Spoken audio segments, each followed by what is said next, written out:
Bonjour à tous et bienvenue dans ce webinaire de présentation des beaux livres de cette fin d'année 2022 publiés aux éditions de La Martinière. Alors tout au long de cette vidéo, vous pouvez poser vos questions, une équipe dédiée y répondra. Cette année, les éditions de La Martinière fêtent leurs 30 ans déjà qu'ils vous accompagnent, vous libraires, vous amoureux des beaux livres. Et cette année encore, il y a plus de 30 titres qui vont être publiés. On va vous en présenter ici 22 dans des domaines complètement différents, le voyage, l'art, la culture, l'histoire, le cinéma et évidemment l'art culinaire, la cuisine, tout ça sous la marque de fabrique des éditions de La Martinière. Un graphisme haut de gamme, des photos hors du commun, un texte de grande qualité. Vous allez pouvoir découvrir ça. Alors installez-vous très confortablement. C'est parti pour cette plongée dans les beaux livres de La Martinière. Et cette plongée, on va la commencer avec vous, Aude Mantoux, bonjour. Bonjour. Vous êtes responsable éditorial aux éditions de La Martinière, évidemment. Vous avez sélectionné 7 beaux livres, 7 ouvrages, à commencer par celui d'Harold Hessel, Ma galerie idéale en 75 tableaux. Harold Hessel, c'est un auteur maison très bien connu du grand public. Oui, en effet. Harold Hessel est commissaire-priseur et il est connu du grand public pour être expert à la télévision. Il intervient notamment aux côtés de Sophie Davant dans l'émission Affaires conclues sur France 2 depuis 2017. Et avec Harold, c'est en effet un auteur maison puisque nous avons déjà fait ensemble un livre l'année dernière. Nous avons publié avec lui le livre Objets d'histoire, histoire d'objets, où Harold nous commentait 80 objets des arts décoratifs du Moyen-Âge jusqu'au début du XXe siècle, où il nous parlait des différents styles de mobilier, comment identifier un vrai d'un faux et nous donner des indications de prix. Et on est parti sur une toute autre aventure cette année avec lui. On avait envie de prolonger cette aventure commune autour de la peinture. Harold Hessel est commissaire-priseur, donc il fait des expertises de tableaux, il a bien sûr une formation d'historien de l'art, et il a réuni en fait dans ce livre 75 tableaux, un peu son musée imaginaire, sa galerie idéale.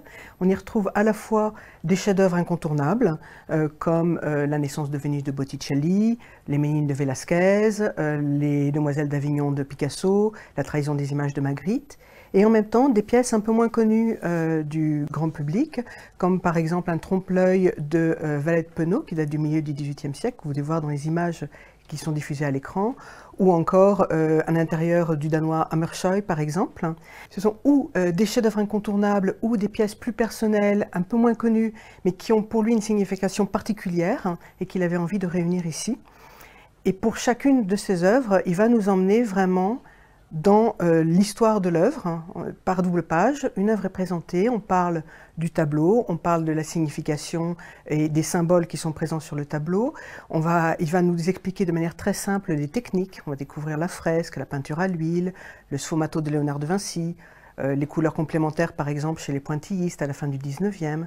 Et en même temps, il s'intéresse aussi à la vie de l'artiste. Donc il nous donne la biographie de l'artiste, il va nous retracer tous les grands genres picturaux et les grands mouvements de la vie artistique au cours des derniers siècles. Donc une approche très très complète de l'histoire de l'art dans un petit livre au format maniable et assez accessible. Justement, quel premier public selon vous pour cet ouvrage? Alors, on a beaucoup travaillé dans ce livre avec Harold pour que les textes soient accessibles à tous. Et on pense que le premier public sera vraiment ceux qui suivent Harold et qui le connaissent déjà. Qui peut-être pour une partie d'entre eux ne connaissent pas trop l'histoire de l'art et auraient envie de découvrir cet univers. Et Harold les accompagne de manière simple, accessible dans cet univers. Et en même temps, tous les passionnés d'histoire de l'art qui ont ainsi de manière très condensée et très accessible une histoire de l'art complète du Moyen-Âge à la première moitié du XXe siècle. Alors on va rester dans l'art décoratif, mais on va voyager cette fois avec ce deuxième ouvrage que vous voulez nous présenter. On va voyager au Japon, Yokai, créatures et esprits surnaturels du Japon, de Koichi Yumoto. Ça sort le 16 septembre. D'abord, il faut expliquer, Aude, qu'est-ce qu'est le yokai exactement? Alors, les yokai, ce sont des esprits surnaturels, des créatures surnaturelles du folklore japonais, qui irriguent toutes les traditions, les légendes de l'archipel japonais depuis des siècles. On les connaît aussi sous un autre nom, les mononoke, yokai ou mononoke, ce sont deux synonymes. Et les yokai nous entraînent dans un imaginaire qui est très éloigné de notre imaginaire collectif occidental. On entre vraiment là dans la culture japonaise. Les yokai, ça peut être des animaux anthropomorphes, par exemple un serpent, une tortue, un renard, ou alors des êtres humains aux formes étirées, grotesques, avec 3 paires d'yeux, avec des coups démesurément longs, ou alors des ogres montagnards cornus, ou encore des objets de la vie quotidienne qui prennent vie, une théière, un bol à thé, un tabouret. Et ces yokai, dans le folklore japonais, peuvent être soit des esprits vengeurs, inquiétants, soit des esprits malins, espiègles, et selon les cas, où ils déclenchent des catastrophes, où ils apportent chance et prospérité à ceux qui les croisent. Alors dans cet ouvrage, il y a assez peu de textes, beaucoup d'illustrations et qui s'appuient sur une collection unique de l'auteur Koichi Yumoto. Tout à fait, c'est une collection donc, du japonais Koichi Yumoto qui s'est passionné sur le yokai et depuis des années a fait une collection vraiment très importante, qu'il a cédé récemment au Myoshi Mononoke Museum, qui est un musée qui se trouve au Japon, dans la ville de Myoshi, dans la préfecture d'Hiroshima. Et c'est le seul musée au monde qui soit entièrement dédié aux yokai. Et c'est donc la collection de ce musée que l'on présente dans le livre en s'appuyant sur la collection personnelle de Koichi Yumoto. Donc il y a l'ensemble de chaque œuvre est présentée avec de très nombreux gros plans. Et c'est la force de ce livre de pouvoir nous présenter sur plusieurs pages, en gros plans, toutes ces œuvres et tous les détails de ces yokai aux formes assez surprenantes pour nous. Quel premier public, un public qu'on peut considérer assez large pour ce livre-somme? Oui, certainement assez large, parce que les yokai se sont beaucoup démocratisés en Occident aujourd'hui grâce aux mangas, aux animes. C'est un des publics qui pourrait être intéressé par le sujet. Et bien sûr, tous ceux qui sont passionnés de la culture japonaise ou de l'histoire de l'art de manière générale. Culture asiatique, toujours avec l'incontournable L'art de la guerre de Sun Tzu. Ça va paraître le 10 novembre. Expliquez-nous déjà l'art de la guerre, il faut le rappeler. Oui, alors l'art de la guerre de Sun Tzu, c'est un traité, un court traité de stratégie militaire qui a été écrit au 5e siècle avant Jésus-Christ par le stratège chinois Sun Tzu, qui est devenu un texte fondateur pour la tradition militaire en Chine, mais aussi dans le reste de l'Asie, au Japon, en Corée, et qui s'est très largement diffusé, et c'est aujourd'hui vraiment un texte clé de la pensée stratégique contemporaine, autant en Asie qu'en Occident.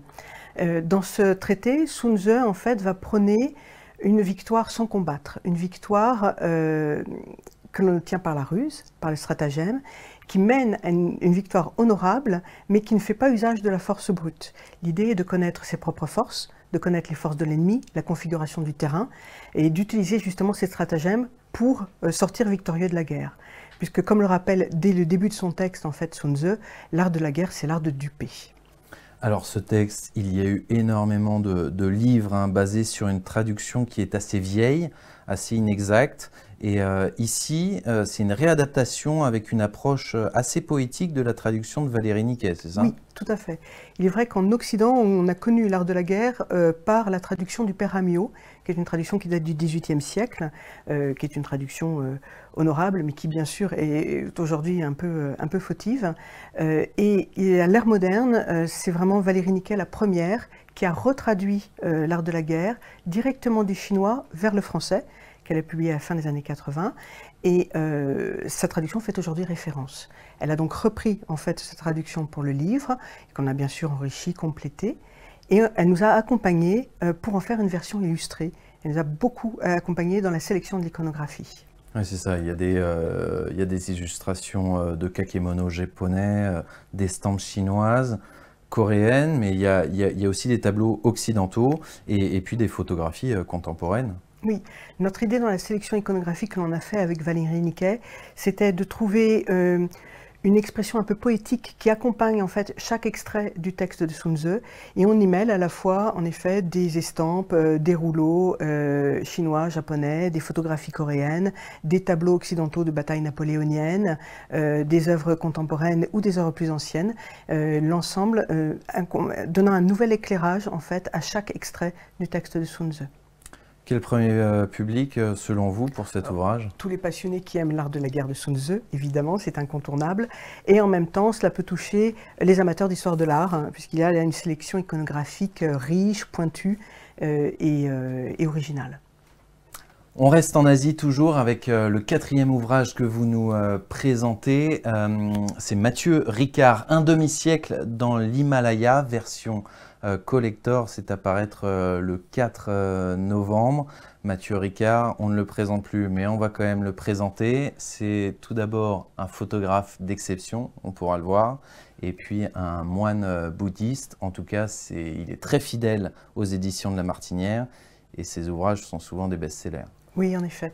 Mathieu Ricard est un auteur que l'on suit depuis des années. On l'accompagne sur tous ses livres de photographie. Il est moine bouddhiste, il est traducteur du Dalai Lama et il est aussi photographe. Et ce sont ces livres de photographie que nous présentons aux éditions de La Martinière. Il est scientifique de formation. Il est parti en fait au nord de l'Inde lorsqu'il avait la vingtaine. Il est devenu moine bouddhiste à ce moment-là. Il s'est passionné pour ce monde. Et c'est cette histoire qui va nous raconter l'histoire de sa vie dans un demi-siècle dans l'Himalaya, dont nous faisons cette année une version collector. Alors justement, cette version collector, elle est très enrichie par rapport à la version de 2017. Elle est plus luxueuse, c'est ça, et il y a des contenus ajoutés. Exactement. On a travaillé pour cette version collector un nouveau façonnage. Nous sommes sur une version avec une couverture reliée toile, une toile Sialux imprimée avec une sérigraphie, et en même temps l'intérieur est sur un papier matière de luxe, le Munken Polarhof, pour vraiment en faire un bel objet et appuyer le livre Somme qui raconte 50 ans, un demi-siècle de la vie de Mathieu dans l'Himalaya auprès de ses maîtres spirituels. Et en même temps, nous avons travaillé dans ce livre avec Mathieu les contenus. Nous avons enrichi toute la partie sur l'héritage culturel et artistique du monde bouddhique. Cet héritage qui peut être à la fois un héritage immatériel, des chants, des danses sacrées, mais aussi des livres, parce qu'il y a une très grande bibliothèque, qui sont essentiels à l'enseignement en fait bouddhique, ou encore des peintures, des tangas, des mandalas, etc. Et toute cette partie est enrichie. Donc il y a des nouveaux textes et des nouvelles images dans cette version collector. Alors il faut savoir que Mathieu Ricard donne tous ses droits d'auteur, reverse à une association. Oui, en effet, Mathieu Ricard cède l'intégralité de ses droits d'auteur à une association humanitaire, Karuna Shechen, qui depuis 2000 œuvre pour plusieurs projets humanitaires, en particulier en Asie, soit pour l'éducation des enfants, soit pour l'autonomisation des femmes. Quel premier public pour cet ouvrage de Mathieu Ricard? Évidemment, celui qui suit déjà Mathieu depuis des années et qui sera intéressé par ce beau livre collector, cette version collector enrichie qu'a fait Mathieu sur ce livre vraiment somme sur toute sa vie, et en même temps tout amateur de photos, puisque c'est un livre de photographie ou ayant un intérêt pour l'Asie et le monde bouddhique. Merci. On revient dans notre culture occidentale à présent avec de la mode et cet ovni. C'est un ovni. Oui, on peut dire. Claquettes, chaussettes et corsets, 60 objets qui font la mode. Ça paraît le 30 septembre. C'est de Céline Cabour et Mathilde Berthier. Je le disais, un ovni, grosse pagination, 288 pages. Il faut expliquer comment la mode a su faire évoluer l'utilisation d'objets à travers les âges, et c'est présenté de manière très concrète. Oui, on a voulu en faire un imagier de la mode, vraiment, une imagier de la mode très vivante, où les auteurs ont sélectionné 60 pièces qui peuvent être des vêtements, des accessoires, des matières, et vont nous montrer comment ces pièces ont eu un moment un usage dans une culture, une communauté, et comment elles ont été reprises, réinterprétées, transgressées par le monde de la mode, que ce soit le monde de la mode de la haute couture, celui des podiums et des défilés, ou le monde de la mode de la rue et du streetwear. Ces pièces, en fait, justement, nous montrent l'histoire de la mode de manière insolite, en s'appuyant sur une sélection originale. On parle à la fois du bleu de travail, du gilet jaune, de la jupe culotte, de la mini-jupe, du sac banane, du bob, du maillot de bain, par exemple. Et chacune est opposée avec une confrontation visuelle entre l'univers d'origine de l'objet et la manière dont il est aujourd'hui réinterprété et présent dans le monde de la mode. Alors il faut en parler, c'est une première collaboration avec ces auteurs qui sont de vrais spécialistes de la mode. Oui, en effet. Céline Cabour est journaliste et directrice de rédaction. Elle a travaillé notamment pour le Nouvel Observateur et Grazia. Et Mathilde Berthier est également journaliste mode et violoniste. Elle a travaillé notamment pour l'Officiel. L'une et l'autre, en fait, ont écrit des textes très enlevés et se sont beaucoup intéressés et à l'histoire de ces 60 pièces et à la sociologie de ces pièces, montrer comment ces vêtements, ces accessoires, ces matières ont pu être récupérés, transgressés par une communauté comme un signe identifiant, comme un signe identitaire, un signe d'appartenance, de reconnaissance, ou comme un élément de message politique ou de message sociétal. C'est un ovni.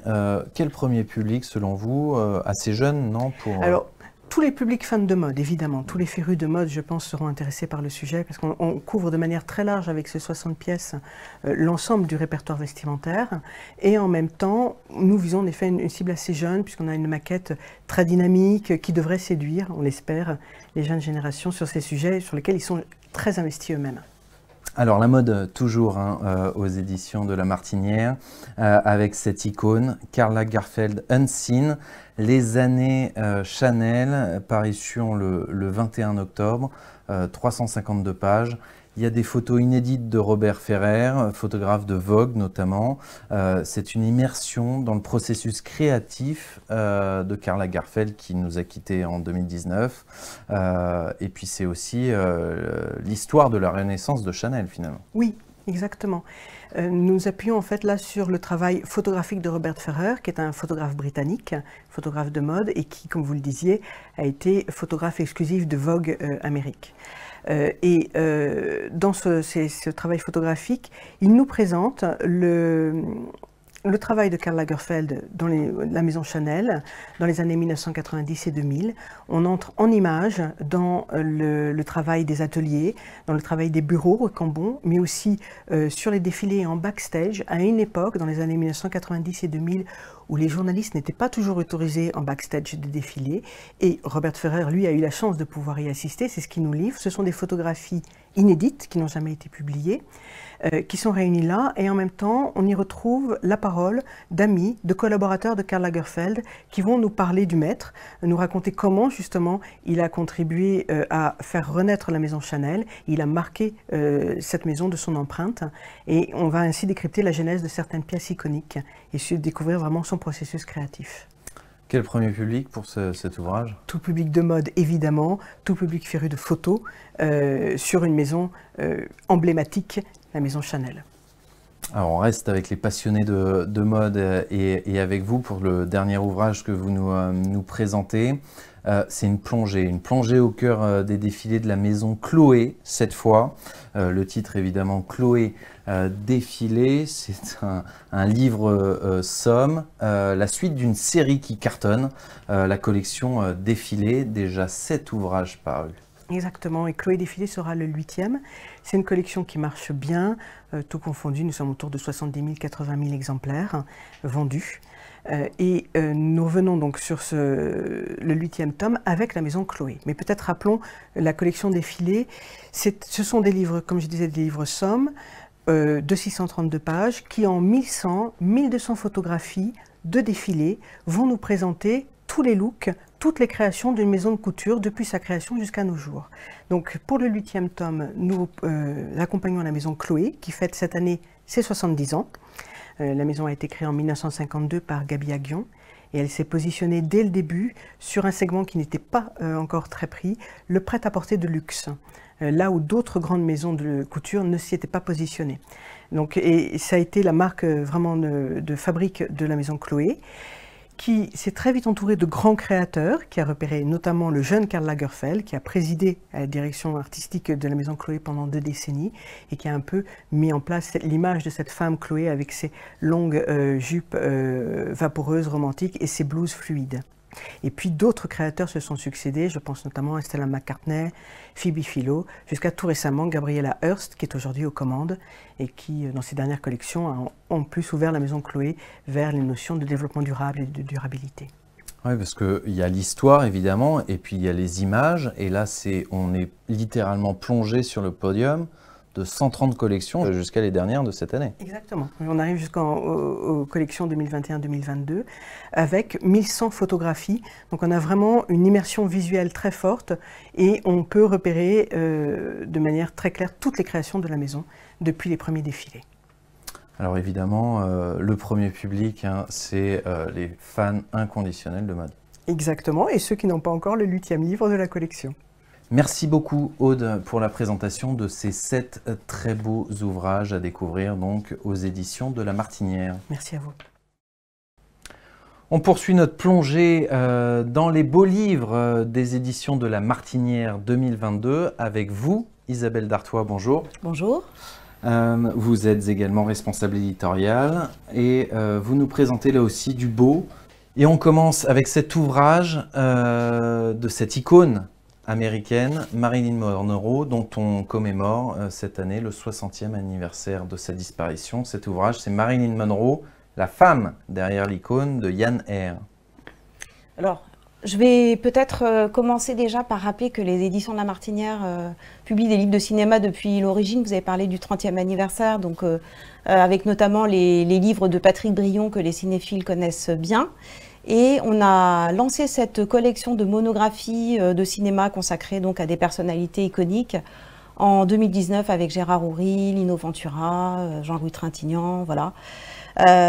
Beaucoup d'hommes, en fait c'est le fait du hasard, des rencontres, des anniversaires, et donc cet ouvrage consacré à Marilyn Monroe est notre première monographie consacrée à une femme de cinéma, et pas la moindre. Donc il accompagne la sortie d'un documentaire, puisque Yann Eyre est un documentariste américain, qui est fan de Marilyn depuis sa plus jeune enfance. En fait, sa mère était fan de Marilyn, et en fait elle lui a transmis cet amour pour l'actrice. Donc il y a ce 60e anniversaire de la disparition, un certain nombre d'ouvrages, et puis la sortie sur Netflix du film Blonde, d'après John Carroll Oates, donc le 23 septembre.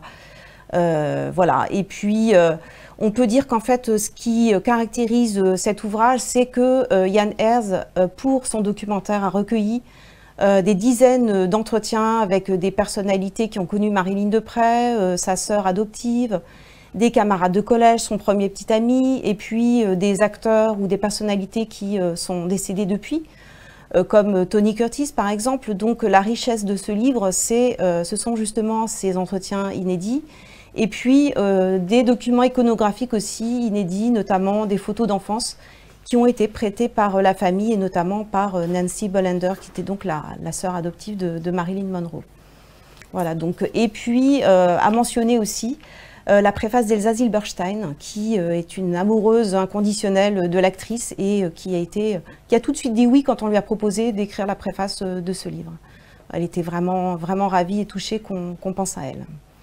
Alors vous l'avez dit, les éditions de La Martinière, c'est du cinéma, des beaux livres, de la monographie. Et là, par contre, pour le coup, on déroge un petit peu à la règle pour ces 30 ans. On a fait une petite entorse. Exactement. Cette fois, c'est un duo. Romy Schneider et Claude Sautet, un coup de foudre créatif de Jean-Pierre Lavoignat. C'est à paraître le 28 octobre dans la même collection de cinéma d'exception. C'est une suite de ces excellents ouvrages, vous l'avez dit. Alors là, c'est la première fois que c'est un duo artistique. C'est la première fois que c'est un duo, mais un duo tellement fusionnel en fait que ça pourrait être une seule et même personne. Jean-Pierre Lavoignat a déjà publié des ouvrages sur Romy Schneider. Il était commissaire d'une exposition à Boulogne-Billancourt en 2012. Donc il connaît très bien la carrière de l'actrice. Il est proche de Sarah Biasini, qui est la fille de Romy Schneider, et de Daniel Biasini, dont on va trouver le témoignage dans le livre. Et ça faisait des années qu'il avait envie de consacrer un ouvrage justement aux 5 films que Romy Schneider et Claude Sautet ont tournés ensemble. Les choses de la vie, Max et les ferrailleurs, César et Rosalie, Mado et Une histoire simple. Et en fait, c'est sur le tournage de La piscine avec Alain Delon que Claude Sautet a rencontré pour la première fois Romy Schneider, et il est tombé sous le charme. Et en fait, elle est tombée sous son charme à lui aussi, et ils se sont vraiment trouvés et ne se sont plus quittés pour 5 films qu'on va donc retrouver dans ce livre, avec une iconographie très riche, et notamment issue des archives d'Yves Sautet, qui est le fils de Claude et Graziella Sautet, Donc Yves Sauté, qui n'est pas du tout dans le cinéma, il est mathématicien et il a donc hérité de toutes les archives de son père. On peut dire de ses parents aussi, parce que la femme de Claude Sauté, Gradiella, était vraiment très proche de son mari et ils travaillaient vraiment en étroite collaboration. Et puis les photographies de Claude Mathieu et de Georges Pierre, qui sont les deux principaux photographes qui ont été sur les tournages en fait, de ces 5 films. Claude Mathieu est un monsieur qui a plus de 90 ans et voilà, avec lequel on a eu la chance d'échanger, de collaborer. Et donc, de nombreux inédits dans ce livre. Et puis des témoignages aussi, donc des collaborateurs de Claude Sauté ou des actrices et des acteurs qui ont tourné avec lui. On peut mentionner Isabelle Huppert, Nathalie Baye, toutes les deux en fait ont démarré quasiment avec lui. Isabelle Huppert avait 18 ans sur César et Rosalie. On a les frères Sard, Alain et Philippe Sard, producteurs et puis compositeurs de musique de film. Daniel Biasini, donc, qui était le compagnon de Romy Schneider et qui a travaillé sur un mauvais fils avec Claude Sauté. Et puis des amoureuses ou amoureux de Romy Schneider ou de Claude Sauté, comme Sandrine Kiberlin, Pedro Almodovar et François Ozon. Voilà qu'on est vraiment très heureux d'avoir dans cet ouvrage. On laisse justement un petit peu de côté le cinéma, on passe au design avec un très bel ouvrage, un énorme travail sur les luminaires, sculpter la lumière, un panorama en 500 lampes, c'est d'Agata Toromanov, c'est paru le 2 septembre. Et c'est une plongée dans l'histoire du design des luminaires, tout simplement. C'est énorme. Ça fait un petit moment qu'aux éditions de La Martinière, on publie des ouvrages sur le design, l'art de vivre, l'architecture.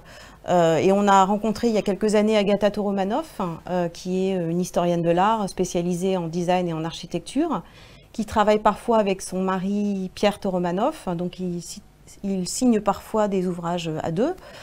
Elle publie aussi bien en anglais qu'en français et donc on a craqué pour ce livre sur les luminaires.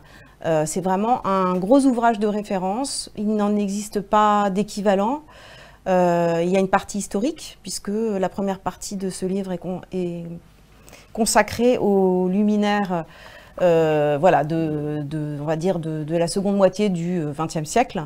Et puis, la plus grosse partie de ce livre est consacrée aux luminaires qui sont sortis depuis le début des années 2000.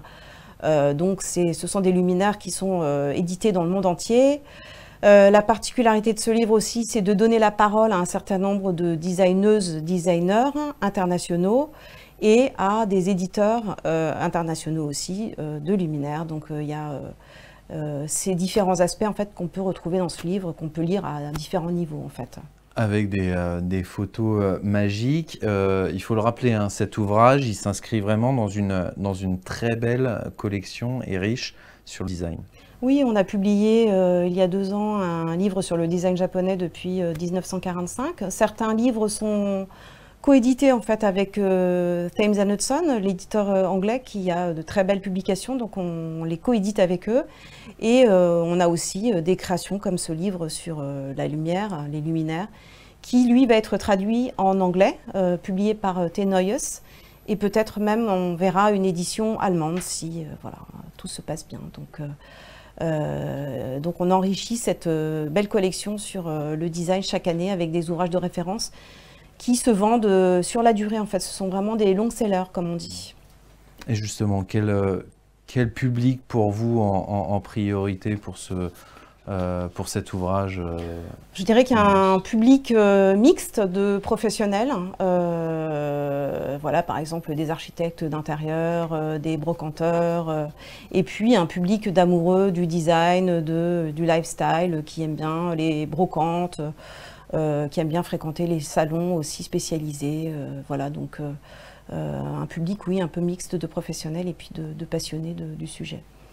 Et un public peut-être qui aime le sport et les voyages avec cet autre ouvrage, ce 4e ouvrage que vous allez nous présenter, Vite Surf de Peyo Lizarazu avec Hervé Magnificat, une préface de Frédéric Becbédé et c'est à paraître le 28 octobre.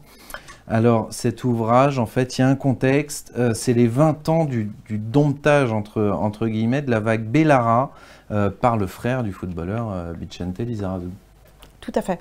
Donc Peyo Lizarazu, donc, qui est un surfeur qui est installé dans le Pays Basque. Voilà, il est né dans le Pays Basque, il s'est initié au surf avec son père dans le Pays Basque, avec son frère aussi, Vicente, en effet. Peyo, lui, il était plutôt rugby alors que son frère était football.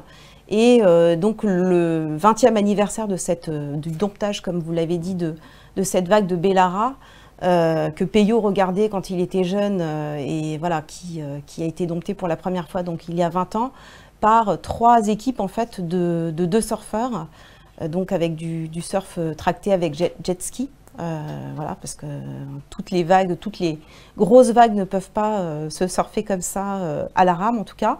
Et l'occasion de revenir sur la carrière de Peyo et puis d'aller à la découverte aussi des spots de grosses vagues dans le monde.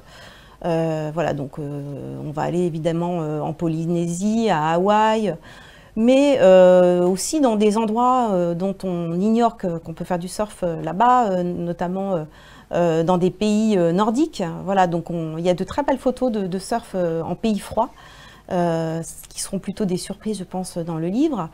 Et puis, Peyo nous emmène aussi à la rencontre de personnalités qui ont compté pour lui, ou des personnalités du surf qui sont incontournables aujourd'hui, comme notamment Justine Dupont. C'est vrai qu'il y a moins de femmes, on connaît moins de femmes en tout cas surfeuses que d'hommes surfeurs. Justine Dupont a un entretien croisé avec Peyo qui est très intéressant dans ce livre. Alors ce sont les plus grands photographes de surf qu'on retrouve aussi dans ce livre. Ça, il faut vraiment le noter parce qu'en fait, on n'est pas... c'est un vrai métier. Il faut être surfeur et photographe pour réaliser de magnifiques photos. Donc, il y a une très belle iconographie dans ce livre. Il y a aussi des dessins de Soledad Bravi qui donnent aussi un autre éclairage voilà, sur ce monde. Parfois, elle explique des choses un petit peu techniques en dessin avec son humour. Et puis, vous avez parlé d'une préface de Frédéric Beigbeder, voilà, bon, qui est fan de surf et qui habite maintenant dans le Pays Basque. Mais il y a surtout une préface de Laird Hamilton, qui est un des plus grands surfeurs au monde, qui a écrit un très beau texte sur Peyo. Voilà. Et Hervé Magnificat donc a aidé Peyo, on va dire, à mettre en forme tout ce matériel très riche. C'est vraiment ce côté autobiographique qui donne aussi ce côté très attachant au livre, parce que c'est pas un livre écrit par un journaliste qui écrirait sur le surf, mais c'est vraiment vécu de l'intérieur et c'est vraiment, je trouve, ce côté personnel qui en fait vraiment aussi tout l'intérêt. Une plongée ouais, intime avec de magnifiques photos, c'est formidable. Après les vagues de surf, les accords de guitare de ce groupe mythique, évidemment, avec cette collection L'Univers 2, ça marche très bien. Et donc là, c'est l'univers de ce groupe de Clash. C'est signé Philippe Margottin et ça sort le 7 octobre. 408 pages, extraordinaire. Philippe Margottin, c'est un auteur très connu des libraires. Tout à fait, Philippe Margottin, il a signé des livres sur l'histoire du rock aux éditions Chroniques et puis aussi aux éditions EPA dans la collection La Totale. Et il a décidé de rejoindre les éditions de La Martinière pour créer cette nouvelle collection, donc l'Univers 2, entamée l'année dernière avec les Beatles.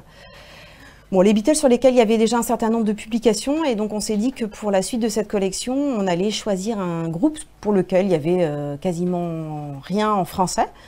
Et un groupe mythique, donc voilà, The Clash est venu assez rapidement en fait dans nos discussions, d'autant plus qu'il y a un double anniversaire de la naissance et de la mort de Joe Strummer, donc un des 4 de Clash. Donc The Clash, c'est un groupe qui a été actif en fait entre 1977 et 1986 et qui en 6 albums a vraiment révolutionné l'histoire de la musique de la même façon que les Rolling Stones ou les Beatles. Et qui est au départ un groupe de punk, mais qui a su faire des mélanges avec le reggae, par exemple. Voilà, donc c'était vraiment avant-gardiste. C'est aussi un groupe qui était engagé politiquement, puisque Le groupe a démarré en fait au moment du gouvernement de Margaret Thatcher. Donc voilà, leurs chansons sont vraiment très engagées à gauche. Ils ont soutenu les mineurs lors des grèves qui ont touché l'Angleterre. Donc, et puis un groupe assez agité aussi, voilà, parce que parfois en fait ça cassait pas mal dans les concerts. Donc c'est un livre qui se déroule en 3 parties, en fait, une partie plutôt biographique, une partie album par album et chanson par chanson, où on explique voilà, le contexte, en fait, ce qui se raconte dans la chanson, et puis une dernière partie qui est intitulée Clash Maniacs et lieux cultes, voilà, où on va rencontrer donc, les personnalités qui ont compté pour eux, les personnalités qui se sont inspirées d'eux, les lieux d'enregistrement, les lieux dans lesquels ils ont vécu. Voilà, c'est un gros livre de 408 pages avec à peu près 300 illustrations, dont un certain nombre de photos inédites. Et quand Philippe Margottin a appris que Mathieu Pigasse, le patron des Inrocks, était un fan absolu depuis longtemps de Clash, il lui a proposé d'écrire la préface. Et Mathieu Pigasse a tout de suite accepté avec grand plaisir, et une très belle préface. Voilà. On reste dans la musique, mais française cette fois, avec cet inédit très intime hein, du chanteur Étienne Dao, tout simplement. Étienne Dao, Secret Book, c'est écrit par lui-même avec Sylvie Coma. C'est à paraître le 28 octobre également, 384 pages, une plongée intime dans la vie de l'artiste aux 40 années de carrière, et avec surtout des photos inédites, dont la couverture. Tout à fait. Alors il y a un petit lien entre The Clash et Étienne Dao. C'est qu'en fait, il y avait un petit groupe de punk qui s'appelait les Stinky Toys. C'était le groupe d'Elie Medeiros et de Jacques No. Et en fait, c'est un groupe dont Étienne Dao, et qui ont joué en fait avec le matériel de The Clash en fait une fois, enfin à l'occasion d'un concert auquel ils étaient invités. Et ce petit groupe, Étienne Dao en était fou, et quand il était étudiant à Rennes, il a tenu absolument à les faire venir, à les inviter. Et donc ils sont venus à Rennes, ils ont joué avec Marquis de Sade, qui est un groupe rennais de l'époque, qui existe toujours d'ailleurs sous le nom de Marquis. Et c'est comme ça qu'en fait Étienne Dao a rencontré Elie Medeiros et Jacques No, et on peut dire qu'Elie Medeiros, qui a signé la préface du livre, a beaucoup contribué à ce qu'Étienne Dao en fait devienne ce qu'il est aujourd'hui, parce que quand il était fan de musique, il a glissé à un moment, moi aussi j'écris des chansons, et elle l'a tout de suite encouragé, et en fait ça a été un peu le démarrage en fait de l'histoire d'Étienne avec la musique, et puis avec ce qu'il est aujourd'hui. Donc c'est un livre dans lequel en fait on va plonger pour la première fois dans les archives personnelles d'Étienne Dao, qui sont très nombreuses, qui sont gardées bien au chaud dans un coffre-fort à la banque, justement, et voilà, dans lequel on est allé plonger, puiser, faire des choix qui n'étaient pas toujours faciles, parce qu'il y a énormément de choses, et donc c'est vraiment ce caractère inédit qu'on peut mettre en avant dans cet ouvrage, puisqu'il y a eu quelques livres qui ont déjà été publiés sur Étienne Dao, mais celui-ci est vraiment unique. Et il a souhaité que ce soit Sylvie Coma, qui est donc une de ses amies des années rennaises, avec laquelle il a fait les 400 coups, et puis qui a vraiment assisté à l'éclosion en fait, de ce qu'Étienne est aujourd'hui, et dont il est très proche, et en laquelle il avait toute confiance. Il a souhaité que ce soit elle qui raconte son histoire, et lui-même a fait tous les petits textes qui accompagnent les documents de ce livre. Et puis il s'est complètement impliqué dans le choix des documents, et puis dans la maquette. Voilà, on a vraiment travaillé en étroite collaboration avec lui. Il a souhaité qu'il y ait une paper doll dans le livre. Alors je ne sais pas si ça vous parle, une paper doll. En fait, ce sont des petites poupées. Ce sont des petites poupées à découper, et qu'on habille avec des habits en papier avec des petites languettes. Voilà, donc Étienne tenait absolument à ce qu'il y ait une paper doll dans le livre. Donc il y a 8 pages sur un cahier spécial. Une petite paper doll à l'effigie d'Étienne avec ses tenues emblématiques. On trouvera aussi, on trouvera des manuscrits inédits, des lettres comme des lettres de la mère d'Étienne, qui est très présente à ses côtés depuis le début. Des photos d'enfance, notamment en Algérie, puisqu'il est né à Oran, et ensuite il est venu en France voilà, au cours de son enfance. des manuscrits de chansons, des photos personnelles. Voilà, il y a plus de 600 documents, je pense, dans ce livre. C'est énorme, 384 pages. Alors, c'est à paraître fin octobre, mais Étienne Daho là, prépare un album qui va sortir aussi en janvier, c'est ça? Exactement. Étienne Daho prépare un nouvel album qui va sortir en janvier, qui sera suivi d'une tournée. Et puis, à côté de ça, il sort aussi une gamme de vêtements Daho Saint-James qui va, elle, sortir au mois d'octobre. Voilà, donc Étienne Daho sera... Ouais, notamment la marinière, le caban, etc. Donc marinière qu'on va retrouver évidemment dans le livre. Voilà, donc il y aura aussi une actualité autre que la musique Étienne Daho à l'automne. Et puis il est très content d'avoir fait ce livre, que ce livre sorte. Et donc il va être très content d'en faire la promotion aussi, voilà, parce que ça lui tient vraiment à cœur. Formidable. Un sujet un petit peu plus lourd pour terminer avec vous, un sujet qui fait l'objet de nombreuses parutions actuellement hein, sur les attentats du 13 novembre et le procès hors norme qui s'est achevé en juin. Là, c'est un très dense ouvrage de Noël Ehrenschmidt, Antoine Garapon et Arthur Desnouveaux. Ça s'appelle « Juger le 13 novembre ». C'est à paraître le 10 novembre 2022. Alors, je le disais, il y a beaucoup d'ouvrages sur le procès, mais là, c'est le regard d'auteurs très expérimentés. Tout à fait, c'est le regard d'auteurs très expérimentés, notamment en premier lieu évidemment de Noël Ehrenschmidt, qui se définit comme une reporter aquarelliste. Elle travaille depuis 40 ans maintenant, à peu près. Elle a couvert les procès Papon, Touvier, Barbie, Clearstream. Enfin voilà, elle a vraiment. Enfin, je pense que c'est la plus ancienne reporter aquarelliste en activité aujourd'hui. On a déjà fait un ouvrage avec elle et avec Antoine Garapon il y a quelques années consacré à la loi, qui était un ouvrage qu'on peut considérer comme un peu pointu, qu'on avait tiré à 7000 exemplaires et on est en train de le réimprimer. Donc, parce que Noël sait aussi convaincre, porter sa parole et elle parle très bien de ce qu'elle fait, de ce qu'elle vit. L'humain est vraiment au cœur de son travail. Et donc elle a ce regard vraiment très personnel. Donc c'est un peu son journal de bord. Elle a demandé une autorisation pour pouvoir assister au procès. Elle a démarré début septembre.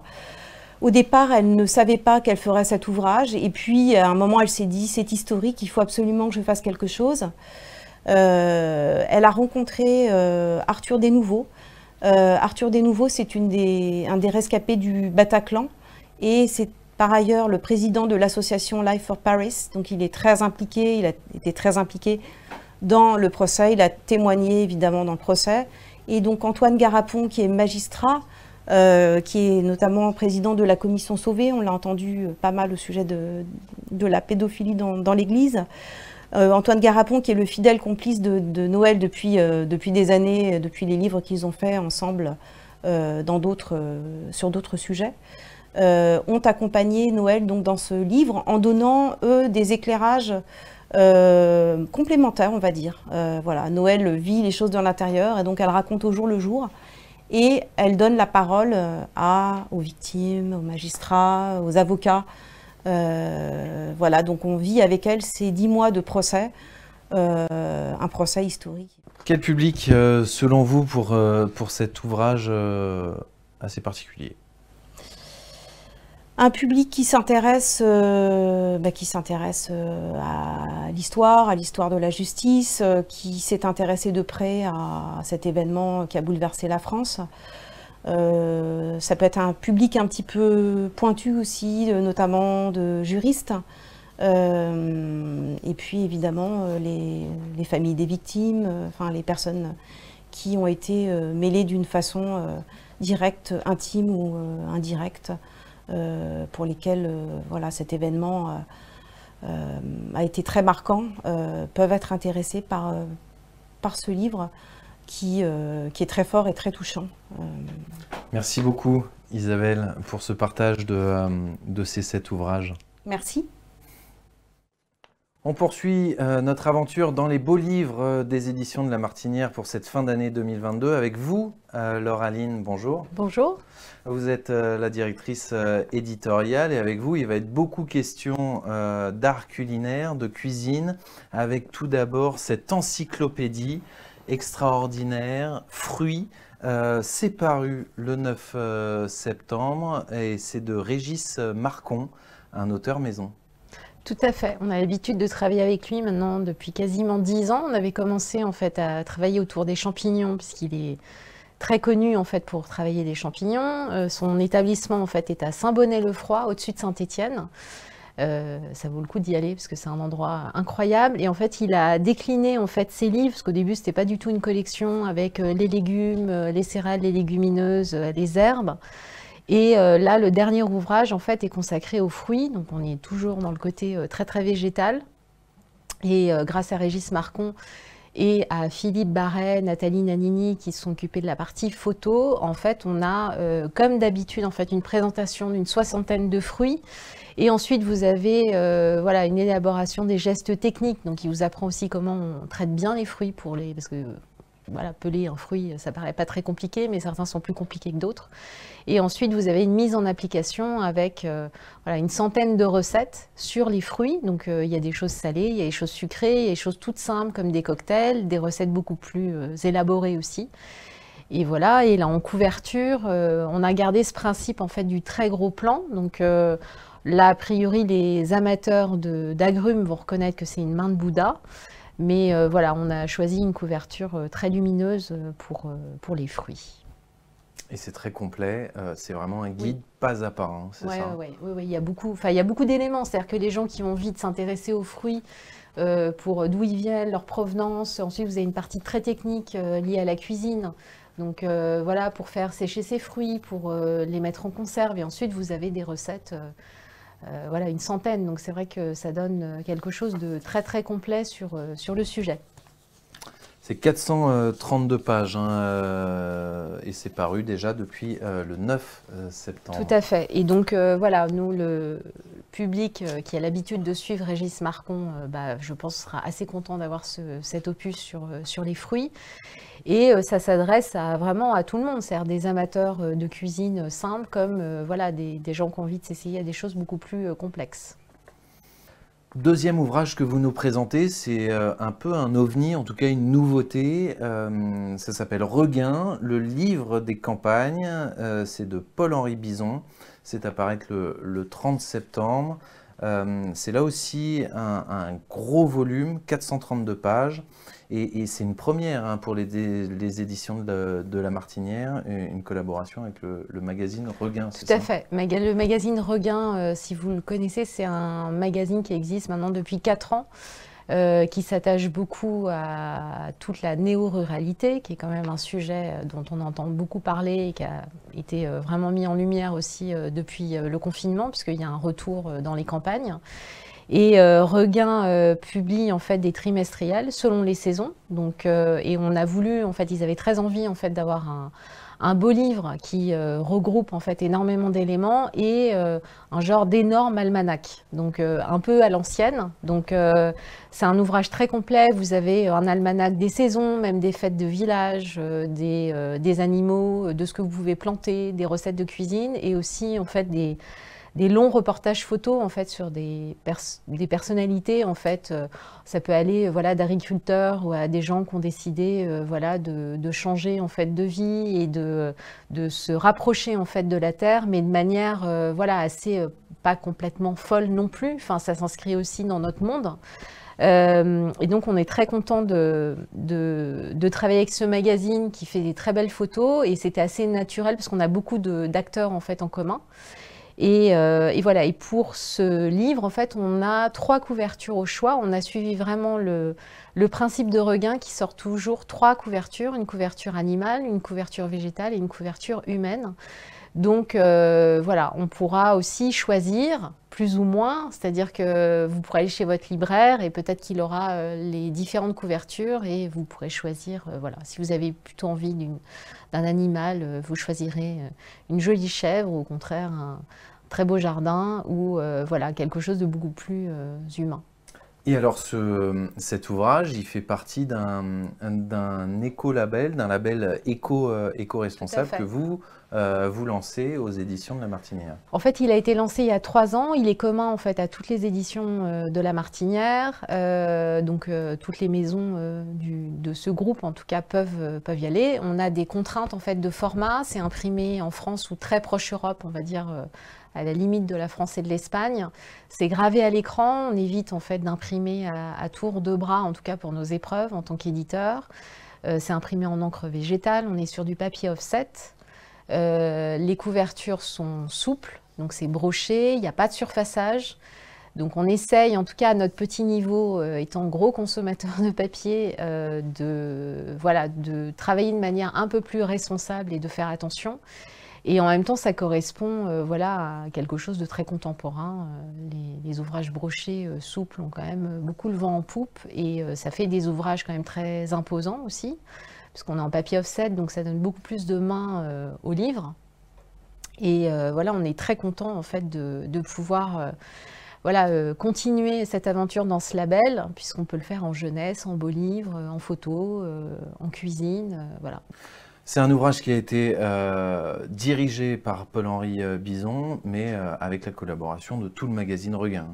Tout à fait, oui. Tous les photographes, tous les rédacteurs qui travaillent avec eux depuis longtemps, la direction artistique et la rédaction en chef avec Daphné Hézard. Donc c'était un ouvrage qui a été fait en proche collaboration avec le magazine pour rester au plus près aussi de leur identité. Alors après une escapade dans nos campagnes, on va revenir au fourneau et avec ce beau livre, Les cakes de Sophie Dudemaine. C'est une nouvelle formule, 20 ans après ce best-seller vendu à plus d'1 500 000 exemplaires. Tout à fait, Sophie Dudemaine a fait aussi partie des auteurs phares de la maison, sur lesquels la notoriété des éditions de La Martinière ont été construits, comme Yann Arthus Bertrand. Donc on publie avec elle quasiment chaque année depuis 20 ans. Les cakes de Sophie, ça a été un phénomène dans l'édition culinaire. Elle a vraiment changé, on va dire, le paysage de cette édition-là. Et pour cet anniversaire, on voulait ressortir en fait cet ouvrage en refaisant intégralement les photos. On a changé quand même pas mal de choses. Sophie aussi a retravaillé sur des recettes, elle les a allégées, mais en tout cas elle a gardé ce principe en fait par saison, et vous avez en fait c'est un ouvrage extrêmement graphique puisque vous avez en même temps la photo finale du plat et en même temps la photo des ingrédients. Donc on n'est pas sur des recettes au long comme d'habitude, on est sur quelque chose en fait de très vivant, très pratique. Et avec le savoir-faire de Sophie Dudemaine qu'on ne présente plus, en tout cas, dans cet univers. Voilà pour cette nouvelle formule des cakes de Sophie, à paraître le 30 septembre. Alors toujours au rayon cuisine, mais il pourrait cet ouvrage en fait être aussi au rayon voyage. Ça s'appelle Méditerranée, voyage dans les cuisines, 24 pays riverains et insulaire, 1300 recettes, 5000 ans d'histoire. C'est de Mireille Sanchez, ça paraît le 14 octobre. Et alors c'est un ouvrage qui représente 5 ans de travail de Mireille Sanchez. Mireille Sanchez a l'habitude de faire des livres assez spectaculaires, assez sombres. Ce qui lui plaît, en fait, c'est se plonger en fait, dans l'histoire de la cuisine. Elle est elle-même méditerranéenne. Elle vit à Marseille et du coup, depuis 5 ans, elle travaille autour de la Méditerranée, qui est quand même un bassin extrêmement large, puisque elle a décidé en fait de parler de toutes ses recettes et la France, l'Albanie ou la Syrie n'ont strictement rien à voir d'un point de vue culinaire, mais pourtant ils sont quand même autour d'un même bassin et du coup il y a beaucoup de choses en commun. Donc elle a proposé en fait un ouvrage de plus de 2 millions de signes, donc ce qui était déjà quelque chose d'assez important pour nous en fait à éditer et pour elle aussi. Donc on a mis 1 an et demi à peu près, en tout cas, à l'éditer, après ces 5 ans elle-même de travail. Et c'est un ouvrage qui est organisé de manière assez simple, selon 18 chapitres. Donc ça suit en fait, comme une organisation d'un repas. Il y a les apéritifs, les légumes, les poissons, les viandes, les pains, jusqu'à la cuisine des pirates. Il y a juste 2 recettes, mais c'est assez rigolo. Et voilà, et en fait, par pays, elle propose en fait des recettes traditionnelles qui représentent en fait, voilà, vous aurez une salade syrienne, albanaise, etc. Et à chaque fois, elle propose des focus pour raconter aussi sur un produit, d'où ça vient, l'histoire, etc. Donc c'est quelque chose de très très complet. Ça fait 1096 pages. Donc c'est une sorte de... C'est un dictionnaire. Sans photo, il n'y a que des illustrations, c'est ça? Ouais, il y a quelques illustrations, il y en a à peu près une 60aine, mais c'est vraiment avant tout un livre de texte qui a demandé en fait un travail de maquette assez incroyable parce qu'il a fallu organiser les choses, ça ne se conçoit pas comme un livre classique, parce qu'on ne peut pas juste paginer comme ça 1096 pages, il a fallu trouver des astuces. Donc c'est déjà voilà, un ouvrage d'un point de vue éditorial qui est assez impressionnant. Le travail de l'auteur est vraiment colossal. Et voilà, on a une très belle couverture qui est faite en cyanotype, qu'on aime beaucoup, aux couleurs de la Méditerranée, et qui reprend en fait des visuels en fait qu'on connaît, des pins parasols, un poulpe, enfin des choses qui, quand on pense à la Méditerranée, on pense forcément à ça. Et ça parle et des 24 pays et des îles aussi, parce qu'il y a énormément d'îles en Méditerranée. Donc c'est un ouvrage conséquent qui est à 55 €. Ce qui est en fait pas très cher par rapport au nombre de pages et par rapport au travail abouti. On espère que voilà, on va rencontrer un public voilà, assez large parce que la Méditerranée, ça parle en fait à énormément de monde. On va monter très légèrement en gamme culinaire avec vous et avec ce prochain ouvrage incroyable, Caviar par Caviari. Caviari, c'est une maison de caviar familiale, c'est ça? Tout à fait. Ça fait très longtemps qu'on voulait faire un livre aux éditions de La Martinière sur le caviar, parce que ça fait quand même partie des produits, en tout cas, qui font rêver, mais qui sont en dehors du prix. Enfin, c'est quand même un produit extrêmement intéressant. Et j'ai eu la chance de rencontrer Karine Nebo de la maison Caviari, qui est une maison qui existe voilà, depuis une 40aine d'années, qui a été fondée par Jacques Nebo, qui à l'époque allait en Iran voilà, pour avoir du caviar sauvage. Aujourd'hui, c'est totalement interdit. Il n'y a plus de caviar sauvage, ça n'existe plus. Mais par contre, il y a des caviars d'élevage qui sont extrêmement bons, qui n'ont rien à envier, on va dire, au caviar sauvage. Et vous en avez en fait en France déjà, vous en avez en Italie, vous en avez beaucoup en fait dans l'Europe de l'Est et aussi en Chine. Et en Chine, ils font des très très très bons caviars. Je suis obligée de le reconnaître. Avec la maison Caviari, on voulait en même temps parler de leur maison, évidemment, qui a une histoire très singulière puisqu'elle a suivi l'évolution du caviar, mais aussi raconter en fait ce qu'est le caviar parce que c'est un produit qui existe depuis très longtemps. À un moment donné, il a même été considéré comme un produit qui n'était pas du tout noble, alors qu'aujourd'hui, ça fait partie des produits les plus chers et les plus rares. Et voilà, donc on s'attache à l'histoire du caviar, l'histoire de cette maison, comment en fait on élève en fait l'esturgeon, parce que c'est assez particulier. Donc il y a beaucoup de reportages en fait dans différentes fermes d'élevage. Avec des photos extraordinaires. Voilà, qui ont été réalisés par Guillaume Xerve. Il y a notamment un reportage en Italie qui a été fait et qui est assez incroyable parce qu'on voit exactement comment tout ça est fabriqué. Et ensuite, on a l'impression qu'une fois qu'on a ces œufs d'esturgeon, on a l'impression qu'il n'y a plus rien à faire. Sauf que derrière, en fait, il y a de l'affinage. Donc c'est un peu comme un maître de chais, sauf que là, c'est un maître de caviar. Et voilà, qui va regarder ses grains, savoir s'ils sont assez salés, etc. Il y a des photos assez splendides de tout ce travail en fait de maturation.